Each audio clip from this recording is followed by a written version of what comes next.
কাছে যাওয়া বলবে যে তোমার বান্দারা নামাজ শেষে দান করছে, আমরা আমাদের নিজেদের জন্য অর্থদান করবো, আর সেটা বলে আল্লাহ তাআলা কবুল করে নেওয়ার চেষ্টা করি। আমরা চেষ্টা করি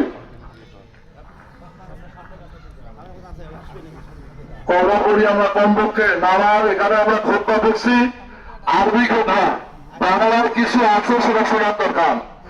তাহলে ঈদুল ফিতর নামাজ পড়লেন, ওর পরে আরো 6টা রোজা আছে, 7টা আজ্ঞা, 6টা রোজা আছে। এই 6টা রোজা করলে আল্লাহ তাআলা বান্দা বান্দিদেরকে সারা বছর রোজা রাখার সব দান করবেন। সবাই বলুন আলহামদুলিল্লাহ। পুরুষেরা ঈদগাহে আছে, মাঠে আছে, নামাজ পড়ে। মহিলারা কি করবে? নবী বলছে মহিলা বাড়ির থাকিয়া যে ইবাদত বন্দেগী করবে, নামাজ পড়বে, এই সমান সব আল্লাহ তাআলা তাদের আমলনামার মধ্যে দিয়ে দিবেন। তাদের আর পরিশ্রম করে রাখবেন না, বাড়িতেই নামাজ পড়বে, বাড়িতে আল্লাহ আল্লাহ করবে, সমান সব। আর একটা